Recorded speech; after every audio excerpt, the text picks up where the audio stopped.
hihit. Tarakli!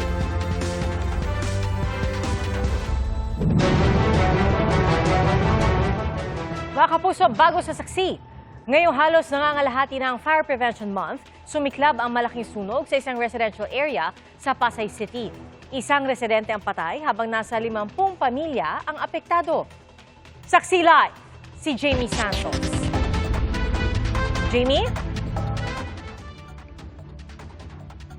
Pia, 2 oras ang itinagal ng sunog sa isang residential area dito sa Barangay 85, Pasay City.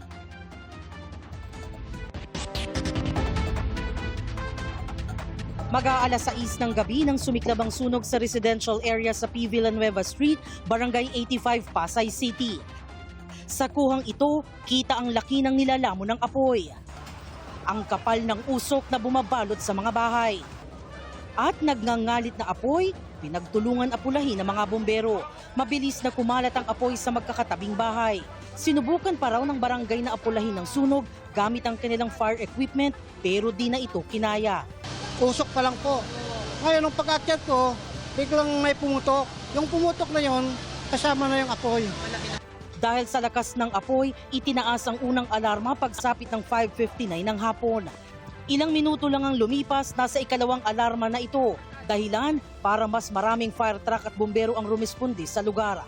Karamihan sa mga bahay, gawa sa light materials. May kasikipan din ng lugar kaya nagtulong-tulong ang mga bumbero. Nagdugtong ng mga hose para apulahin ang apoy. Maging ang mga residente tumulong na sa pag-igib ng tubig para mailagay sa ilang fire truck. Pero ang masaklap, ayon sa fire chief ng BFP Pasay, isang residente ang nasawi sa sunog at isa pa ang nawawala. 7:58 ng gabi nang magdeklara ng fire out ang Bureau of Fire Protection. Nasa 50 pamilya ang naapektuhan. Tuloy naman ang investigasyon para malaman ang sanhi ng sunog. Bukod po sa kakulangan po ng ating water supply, malaking factor po yung sikip ng kalsada at saka yung dami po ng residente na naglalabas ng gamit nila. Kaya yung pag-operate po ng ating mga bumbero talagang pahirapan po kanina. Pia, sa Kalapita Eskwelahan, pansamantalang manunuluyan ang apektadong pamilya. Live mula rito sa Pasay para sa GMA Integrated News, ako si Jamie Santos, ang inyong saksi. Hindi pa kumakalma ang presyo sa merkado kaya masusundan pa raw ang malakihang taas presyo sa petrolyo. Ayon po yan sa Energy Department. At sa gitna po ng hindi maawat na pagmahal, sinertipikahan na bilang urgent ni Pangulong Bongbong Marcos ang panukalang magbibigay sa kanya ng kapangyarihan para suspindihin o bawasan ang excise tax. Saksi, si Maki Pulido. Sa Lunes, nakatakdang isa lang sa ikatlo at panghuling pagbasa ang House Bill 8418 na layong bigyan ng kapangyarihan ng Pangulo na suspindihin o bawasan ang excise tax sa petrolyo kapag may national o global economic emergency. Certified as urgent na ito ni Pangulong Bongbong Marcos. Sa kanyang liham kay House Speaker Faustino D., sinabi ng Pangulo na kailangan ng panukala para agad makaresponde ang pamahalaan sa di pangkaraniwang pagbabago sa presyo ng petrolyo. Dahil sertipikado na bilang urgent ng Pangulo, mapapabilis ang pag-aproba sa panukala. Hinihintay na rin ang bersyon ng Senado sa kaparehong panukala. Mahalaga ito lalo't hindi pa malinaw kung kailan huhupa ang gulo sa gitnang silangan na siyang dahilan ng sobrang pagtaas ng presyo ng krudo. Ang excise tax kasi, halimbawa sa diesel lang, is 6 pesos already. Hindi yan ganun kalaki compared sa increase ng fuel price natin. Pero it's tulong na rin yan, ano? Ang malakihang oil price hike pa naman itong linggo, tiyak na masusundan pa sa susunod na linggo, sabi mismo ng Department of Energy. Pero ayaw pa nilang magbigay ng projection. Ang sigurado ko lang dyan, may increase talaga tayo for next week. Hindi kumakalma yung merkado eh. At ayon sa industry sources, posibleng tumaas ng 10 to 12 pesos ang kada litro ng gasolina, 13 to 15 pesos sa diesel at 6 pesos sa kerosene. Base pa lang yan sa presyo ng bentahan ng langis sa global market sa nakalipas na 2 araw. Maaari pa itong magbago, depende sa presyo ng bentahan sa mga susunod na araw. Aminado ang DOE, hindi nila mababantayan kung sobra ang taas presyo ng mga gasolinahan dahil nasa 14,000 ang bilang nito sa buong bansa, kaya magsumbong daw sa kanilang website. Sa gitna ng di maawat na pagtaas ng presyo, wala na raw patid ang dating ng mga nagpapagas sa gasolinahang ito sa Quezon City. Hindi na po ito normal kasi po nung nung nakakaraan, isa-isa lang po yung dating. Ngayon po, bultuhan po, marami po sila. Inabot po namin yung pagtaas uli ng presyo, kaya ngayon pa lang po, nagkakarga na po kami ng gas. Para makatipid naman po kahit papaano. Pero ang iba, Sunod sa Agos na lang, wala man kami budget para mag-imbak ng mag-imbak. Kaya kung ano lang yung presyo, yun na lang ma'am. pakiusap ng DOE, huwag mag-panic buying. Meron po tayong sufficient supply. Ang presyo lang po talaga yung issue dito. Which is malaki po na problema yun yung presyo. Para sa GMA Integrated News, ako si Maki Pulido, ang inyong saksi. Pansamantalang walang operasyon ng MRT Line 3 mula April 2, Huwebes Santo, hanggang April 5, Linggo ng Pagkabuhay. Ayon po sa Department of Transportation, isasagawa ang taunang Holy Week maintenance activity sa mga naturang petsa. Isasagawa ang mga kinakailangang maintenance para matiyak na mas ligtas at mas maayos ang serbisyo para sa mga suki ng MRT. Magbabalik sa normal ang operasyon sa April 6, araw ng Lunes. Hawak na ng motoridad ang sinasabing utak sa pagpatay sa isang babae at isang lalaki na natagpuan sa nasunog na sasakyan sa Nueva Ecija. Ang naging susi umano para mahuli ang suspect, selfie, nakuha ng babaeng biktima. Saksi si June Veneracion.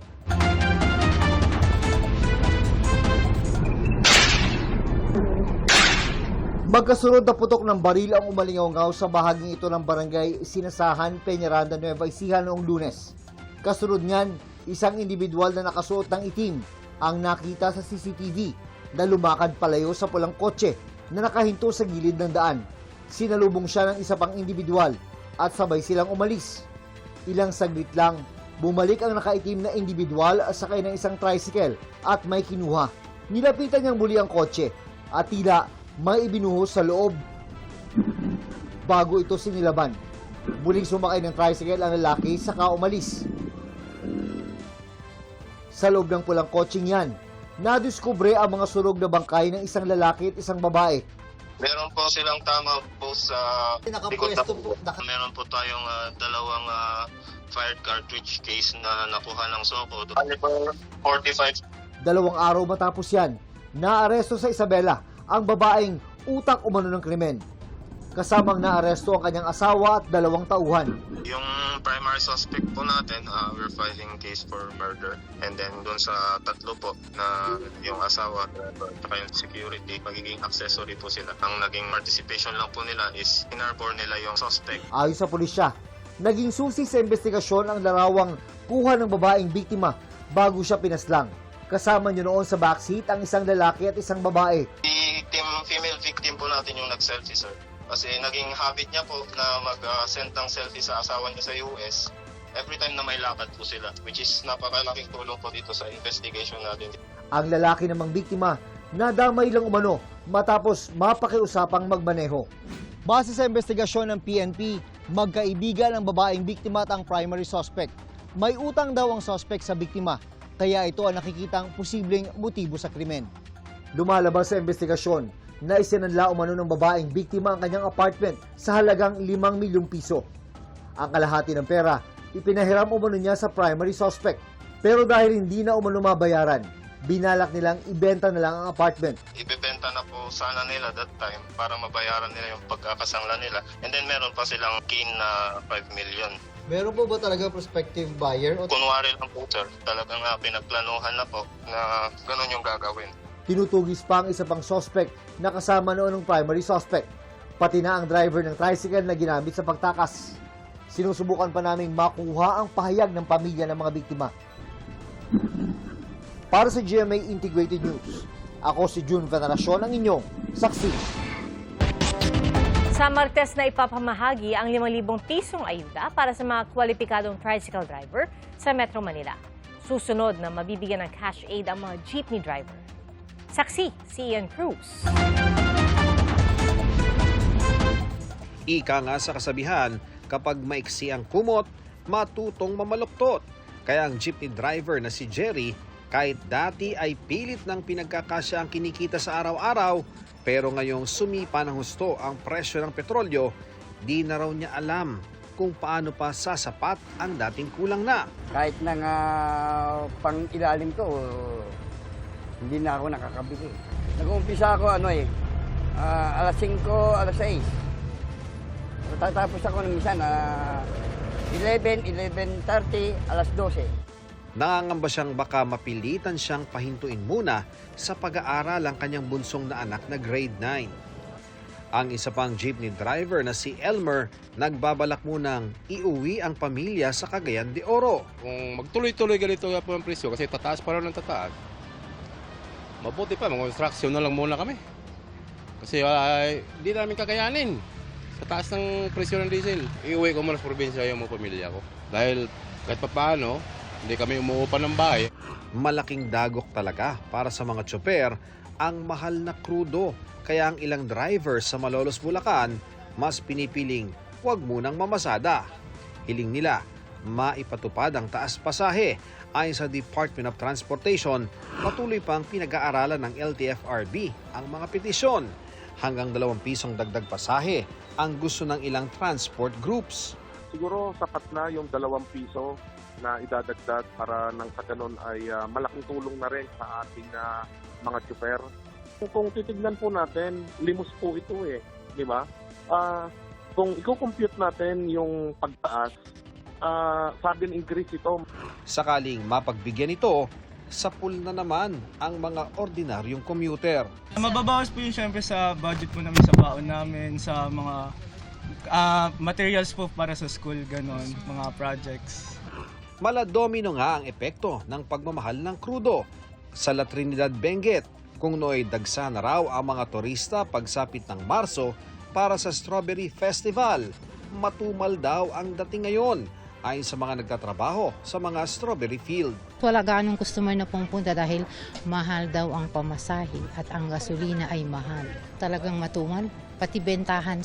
Hindi pa masabi ng pamahalang panlalawigan kung ilang porsyento ang nawalang turista dahil sa oil price hike. Sa tourism, siguradong tatamaan yan kasi siyempre isa-isa ang sa taas ng fuel, lahat naman affected yan . So titingnan natin ito kasi ngayon nasa Strawberry Festival tayo ng La Trinidad. Makita ko yung mga kalsada natin, hindi ganun karami yung sasakyan. Sa isang gasolinahan, ilang sentimo na lang ay papalo na 100 piso ang kada litro ng diesel. Masyadong naapektuhan na rin kami kaya pati yung mga services namin sa trabaho kailangan din sana mag-increase pero hindi . Kaya ganoon pa rin, kailangan tsagahin, hopefully bumaba. Pero may mga gasolinahan namang nasa 87 hanggang 89 pesos ang kada litro ng diesel. Patuloy ang monitoring ng LGU, mga pulis at DTI para matiyak na walang mananamantala. Nag-inspeksyon din sa ilang gasolinahan sa kani-kanilang nasasakupan sina San Juan Mayor Francis Zamora at Manila Mayor Isko Moreno. Para maibsan ang epekto ng grabing taas presyo, simula alas 6 ng umaga sa Martes ay mamamahagi ang DSWD ng 5,000 pisong ayuda sa mga tricycle driver sa Metro Manila. Tinatayang nasa 139,000 na kwalipikadong tricycle driver ang mabibigyan para mabilis maayos ang master list ng mga kwalipikado. Kukunin ng DSWD ang listahan sa mga LGU para i-check at i-verify hanggang Lunes. As long na nagde-drive sila at they are recognized tricycle drivers, sila po ay kasama sa listahan as verified, assessed, and endorsed po ng ating pong lokal na pamahalaan. Susunod na bibigyan ang mga jeepney driver at mga tsuper ng TNVS, taxi, motorcycle taxi at delivery riders. Sa pagdinig ng Senate Committee on Agriculture kanina, nanawagan din ng ayuda ang mga mangingisda. Ayon sa grupong Sinag, nasa 500 piso na ang lugi ng maliliit na mangingisda kada araw dahil sa pagtaas ng presyo ng diesel. Sa isang maliit na mangingisda na papalawod siya using 40 to 50 liters per ikot niya sa karagatan, yung 500 ina-absorb niya. Wala pa namang ayodang nakukuha. Ayon sa chairman ng komite na si Senador Kiko Pangilinan, mubuo na sila ng panukalang emergency fuel subsidy, lalo't 80% ng gastos ng mga mangingisda ay krudo. 80% ng cost of production ng fishing is krudo. So ibig sabihin, aaray talaga, no? Tsaka yung 3,000 ninyo, parang maaamoy mo lang yun, hindi mo mararamdaman . Pero kulang pa raw ang 3,000 pisong fuel subsidy. Kulang talaga. Meron pa Saka yung 3,000 na yun, hindi pa tumataas ang presyo ng crudo nun. Exactly, oo po. Hindi karampot na lang yun. Our target po is 150 to 200,000 boats. So if we will times 3,000, Your Honor, it's 400 million something po. So that's why 3,000 yung kinap up natin. But if in case that there will be an augmentation of our budget, then definitely, Your Honor, we can add it to. Pero may request na raw sila na karagdagang pondo para sa fuel subsidy. Para sa GMA Integrated News, ako si Ian Cruz, ang inyong saksi. 38 Pilipinong crew ang apektado ng mga pag-atake sa mga barko sa gitna po yan ng sigalot sa pagitan ng Amerika, Israel at Iran. Ayon po yan sa Department of Migrant Workers. At sa ulat ng Reuters, hindi bababa sa 6 na barko ang nakaranas ng pag-atake sa Persian Gulf, sa bahagi ng Iraq at United Arab Emirates, gayon din sa Strait of Hormuz. At yan po yung makitid na daanang nasa pagitan ng mga bansang Iran at Oman. Iniugnay nito ang Persian Gulf at ang Gulf of Oman palabas ng Arabian Sea at patungo sa Asia. Nasa 20% ng langis na kinukonsumo ng mundo ang dumadaan sa Strait of Hormuz. At dahil sa naiipit na supply bunsod ng sigalot, sumipa ang presyo ng krudo sa buong mundo. Yan po ang pinakamatinding oil supply disruption sa kasaysayan ayon sa International Energy Agency o IEA. Kaya inaprubahan din ang paglalabas ng 400 milyong bariles ng reserbang langis. Pinakamalaking stock release sa kasaysayan ng organisasyon. Saksi si Darlene Kai. Napasabak sa malaking sunog ang mga bomberong malapit sa paliparan sa Bahrain.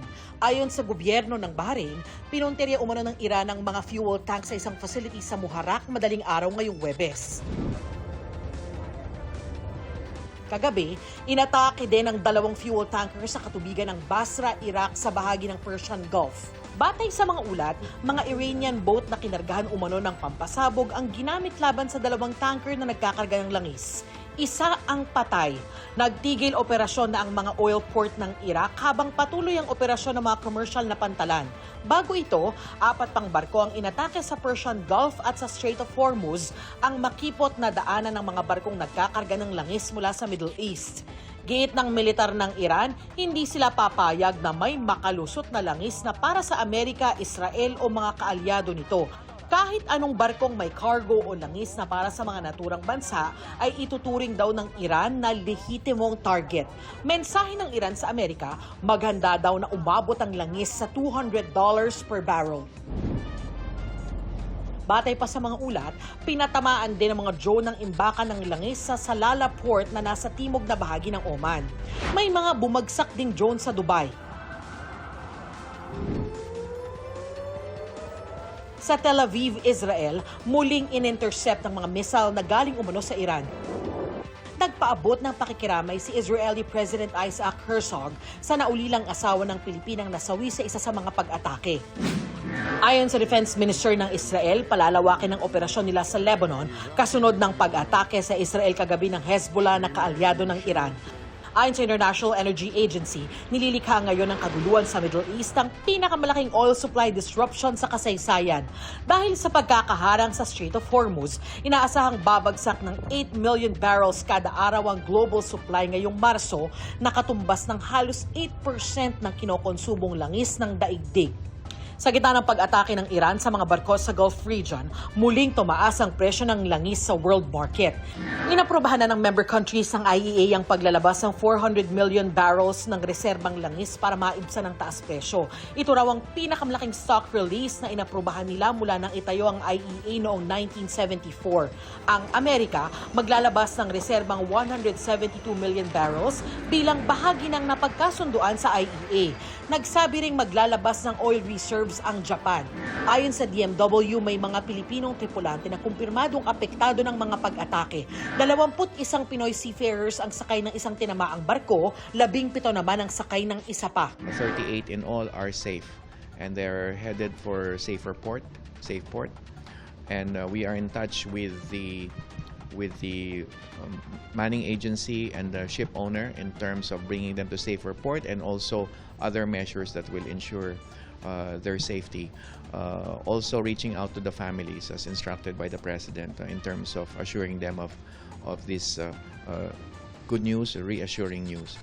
Sa ngayon, may 7,300 seafarers sa gitnang silangan ayon sa DMW. Binigyang diin din ni Kakdak na may right to refuse o karapatang tumanggi ang mga Pilipinong crew member na maglayag sa Persian Gulf, Strait of Hormuz at Gulf of Oman habang nagpapatuloy ang giyera sa rehiyon. Bahagi raw ng karapatang yan ang pagbibigay sa kanila ng 2 buwang sahod at libreng repatriation o pagpapauwi sa Pilipinas alinsunod sa napagkasunduan ng International Maritime Labor Stakeholders. Patuloy pa rin hinahanap ang Pinoy seafarer na nawala ng tamaan ng missile ang sinasakyan niyang tugboat sa Strait of Hormuz noong nakaraang linggo. Sa gumugulong na investigasyon, nakitaan na raw ng paglabag ang may-ari ng barko dahil hindi nila isinama ang Pinoy seafarer sa rehistro, sabi ni Kakdak. We continually hope and pray na makita siya, and also the President has directed us to support the family, to be there for the family. So Admin PY Kaunan and myself have sent our respective teams on the ground. Para sa GMA Integrated News, ako si Darlene Kayang, inyong saksi. Arestado ang 2 suspect sa pagpatay sa isang pulis na tumatakbong pangulo ng Homeowners Association sa Giginto, Bulacan. Isa po sa mga suspect, dating pulis. Saksi si Rafi Tima. Linggo ng gabi, naglalakad si Police Master Sergeant Jose de la Peña Uring sa kanilang lugar sa Giginto, Bulacan nang bigla siyang barilin ng salarin. Nagsasagawa noon ng caucus para sa eleksyon ng kanilang Homeowners Association. Kinangkang pigilan ng pagtakas ng gunman sa pamamagitan ng pagpukol sa kanya ng isang monoblock chair. Hindi na nakunan, pero dito raw nagpaputok muli ang suspect kung saan isang babae naman ang tinamaan. Maayos naman daw ang kalagayan ng pangalawang biktima. Kahapon, ipininisinta ng Police Regional Office 3 ang 2 suspect sa pagpatay. Ang mismong gunman ay isang dismissed na pulis at ang driver ng getaway motorcycle. Pangunahin daw sa tinitingnan motibo sa pagpatay ang muling pagtakbo ng biktima bilang pangulo ng Homeowners Association sa kanilang lugar. Mukhang doon tumatakbo yung motibo doon sa pagtakbo niya na sa incumbent na homeowner doon sa subdivision. Tumanggi munang magpaunlak ng panayam ang misis ng biktima na isa ring pulis. Pero mas panatag na raw ang kanyang loob ngayon matapos maaresto ang bumaril sa kanyang mister.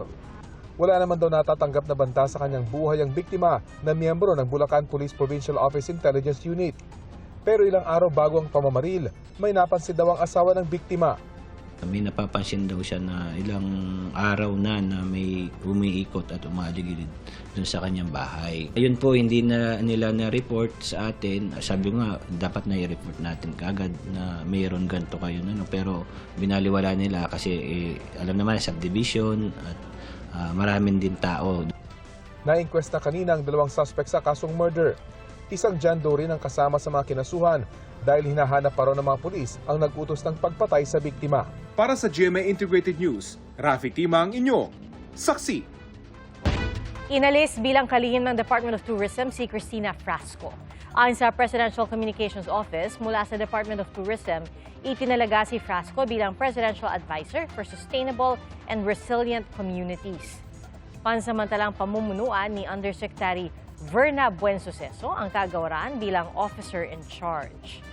Bago nito, inulan ng batikos si Frasco dahil sa mga alegasyong self-promotion sa mga tourism program ng gobyerno. Itinanggi naman ni Frasco ang mga akusasyon laban sa kanya. Hindi tugma ang naging bersyon na pahayag ng NBI at ng kampo ni na Attorney Levy Baligod at dating Congressman Mike Defensor tungkol sa investigasyon sa mga nagpakilalang ex-Marines.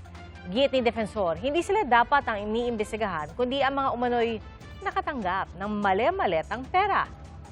Saksi, si John Consulta. Bilang tugon sa supina ng NBI, nagpunta sa tanggapan ng NBI si Attorney Levy Baligod kasama ang mga dating Marines na naghatid umano ng mali-maletang pera sa mga opisyal ng gobyerno mula sa dating umano nilang amo na si dating Congressman Zaldico. We are ready to cooperate and provide whatever information they need. Ayon kay Baligod, 16 lang sa 18 dating Marines ang dumating dahil may personal na lakad ang dalawa pero nanatilian nilang buo ang grupo. Kabilang din sa mga pinasumpina ng NBI si dating Congressman Mike Defensor na dumating kasama ng abogadong si Attorney Ferdinand Topacio. Ang nakikita kong mali, hindi dapat kami ang pinatawag. Dapat ang imbestigahan yung mga binigyan ng pera. Dapat ang imbestigahan yung patotoo dun sa pag-aabot ng pera, ng mali-maliit ang pera. Ilang minutong nanatili si Defensor sa opisina ng NBI Special Action Unit. Ang gusto po nilang gawin, ibukod ng isa-isa sa kanya-kanyang mga kwarto ang bawat isang subject ng subpoena at tanungin. Hindi po pwede yun. Now we are trying to get statements na maaring self-incriminatory. Maari kasi I insist, wala kaming tinatago. That papasok na yung right to remain silent. Makalipas ang mahigit 4 na oras, lumabas naman ang grupo ni Baligod. Kahit walang authority ang NBI na i-one-on-one sila dahil kailangan ng abogado sana ang bawat isa, pero pinayagan po namin sila. Pero iba ang naging pahayag ng pamunuan ng NBI sa nangyaring investigasyon kanina. Wala pang naging one-on-one na pagtatanong at yun nga yung naging deadlock, ayaw nilang pumayag. Ang nangyari na one-on-one sila nagbigay ng personal circumstances nila, pangalan nila, address nila. Pero doon sa joint affidavit, wala pang paglilinaw. Halimbawa po, isa sa inyo nagreklamo, sino po bang unang tinatanong ng investigador? Hindi po ba kayong nagreklamo, tinatanong yung istorya ninyo, yung kwento ninyo, tinitingnan kung tumutugma sa mga pangyayari at mga ebidensyang nakakalap, at yung inireklamo, tsaka natin tatawagin. Sa March 17, babalik ang grupo ni Baligod para magdala ng karagdagang ebidensya. Para sa GMA Integrated News, ako si John Consulta, ang inyong saksi. Naghain ng kontrasalaysay sa Department of Justice si Senador Jinggoy Estrada. Hindi nagpaunlak ng panayam si Estrada pero ayon sa kanyang abogado, tugon ito sa isinampang reklamong plunder at paglabag sa Anti-Graft and Corrupt Practices Act laban sa senador. Isa raw sa ipinunto ang mga hindi umano pagkakatugma sa mga affidavit ng mga testigo na sina dating DPWH Undersecretary Roberto Bernardo at dating DPWH District Engineer Henry Alcantara. Sinusubukan naming hinga ng reaksyon ng kampo ng dalawa pero wala pa silang tugon. Ayon sa DOJ, for resolution o dedesisyonan na ng panel of prosecutors ang reklamo sa loob ng 60 araw. Naghain din ng mosyon ng kampo ni Estrada sa Manila RTC para alisin ang precautionary hold departure order laban sa senador. Umaapela silang payagang makabiyahe ang senador sa Semana Santa dahil hindi raw siya flight risk. Hiniling ni Akbayan Party List Representative Chel Diokno na ilipat sa House Committee on Justice ang kustodiya kay Ramil Madriaga na nagpakilalang dating security aide ni Vice President Sara Duterte.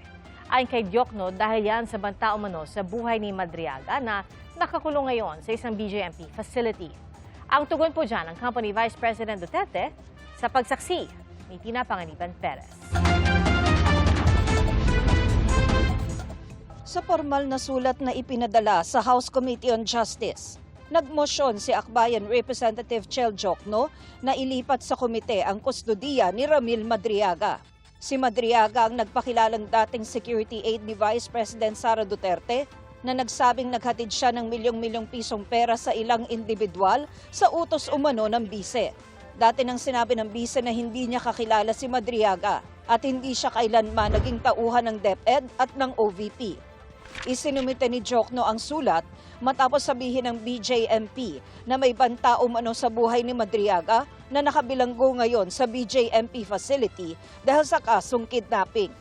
Ayon kay Diokno, kailangang matiyak ang kaligtasan ni Madriaga at availability nitong maging witness sa gumugulo ngayong impeachment complaints laban sa bise.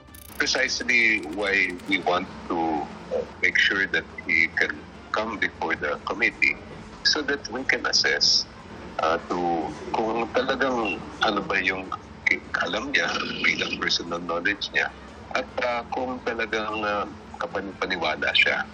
Sabi ng kampo ng bise sa isang pahayag, gusto rin nilang maging ligtas si Madriaga para maipakitang manloloko nila ito. Kaya bukas daw sila sa hiling ni Diokno kung ito ang paraan para matiyak ang kanyang kaligtasan. Paniwala rin nila, may tuturing lang na material witness si Madriaga dahil mapatutunayan nila sa kanyang testimonya na politika nila ang nasa likod ng pagpapa-impeach sa pangalawang Pangulo. Nagmosyon din si Diokno para ipasabpina ng komite ang SALN ni VP Duterte at mga dokumentong hawak ng Anti-Money Laundering Council para sa anumang transaksyong may kaugnayan sa bise. Kasama sa mga pinapasabpina ni Akbayan Representative Chel Diokno sa House Committee on Justice ay mga record ng accounts na nasa pangalan ni Vice President Sara Duterte, nasa pangalan nila ng kanyang asawang si Atty. Man Scarpio at nasa pangalan nila ng kanyang amang si dating Pangulong Rodrigo Duterte.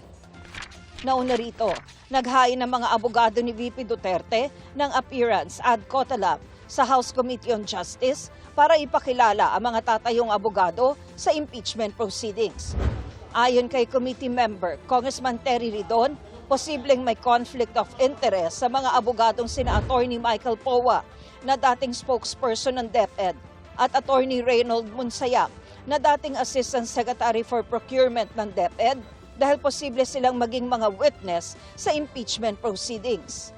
If they are required to appear as witnesses, automatic po ba na dapat bumitaw na sila as lawyers? It would also depend kasi kung ano yung ilalaman ng kanilang testimony. And then that would be the time that that decision would have to be made.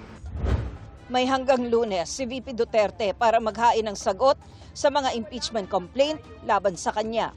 Para sa GMA Integrated News, ako si Tina Panganiban Perez, ang inyong saksi. Nabuwal ang isang malaking puno na akasya at bumagsak sa ilang sasakyan sa bahagi ng Manila South Road sa Putatan, Muntinlupa City. Nadaganan nito ang isang rider na naisugod pa sa ospital pero namatay rin kalaunan. Napinsala rin ng ilang metro ng tubig. Inabot ng mahigit 5 oras bago naalis ang nakahambalang na puno. Ayon sa mga otoridad, posibleng bumigay ang puno dahil sa katandaan. Pinaiimbestigahan na ni Muntinlupa City Mayor Rufy Biazon ang insidente. Patay ang 3 taong gulang na babae sa sunog sa Gimbal, Iloilo. Ayon sa lola ng biktima, natutulog ang apo nang iwan ng kanyang ina sa silid sa ikalawang palapag para dumalo sa pagpupulong sa barangay. Nasa ground floor naman ang lola at narinig pa raw niya ang iyak ng bata habang nasusunog ang bahay. Pero wala na raw siyang nagawa dahil mabilis na kumalat ang apoy. Batay sa tala ng Bureau of Fire Protection, 3 bahay ang natupok at aabot sa mahigit 2 milyong piso ang halaga ng pinsala. Iniimbestigahan pa ang sanhi ng sunog pero tinitingnang dahilan ang nag-overheat na bentilador. Pansamantala namang nanunuluyan ang mga pamilyang nasunugan sa barangay hall.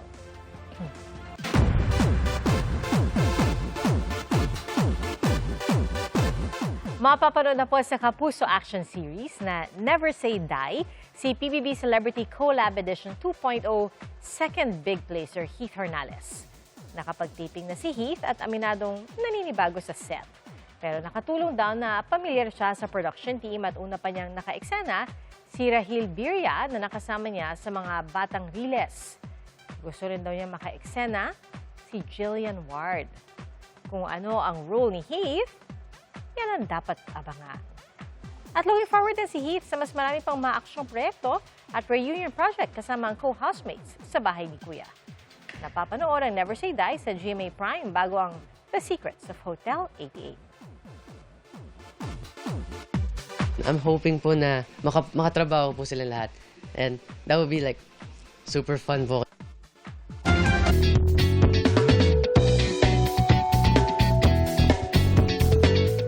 Mala teleserye kung mag-iyakan ang magkapatid na bata sa Rizal. Ang kwento ni Mommy Christine, nagkasalisihan sila ng mga anak na sina Alon at Ulap. Masaya pa ang mga bata nung una, pero biglang natalanta nang mapansing wala ang kanilang mami. Hinanap nila ang kanilang ina, pati sa loob ng aparador. Hanggang sa mag-iyakan na ang dalawa. Sa gitna niyan, pinatahan ni Bunso ang kanyang kuya na para bang nasa drama sila. At paglabas naman muli ng kwarto, nakasalubong na nila ang kanilang Mommy Christine na nag-CR lang pala. Ayon sa kanilang ina, sweet at clingy talaga sina Alon at Ulap.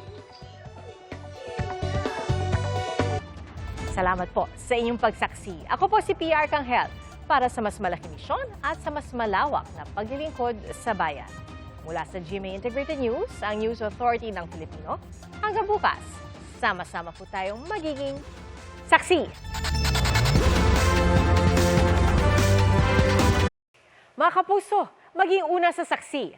Mag-subscribe sa GMA Integrated News sa YouTube para sa iba't ibang balita.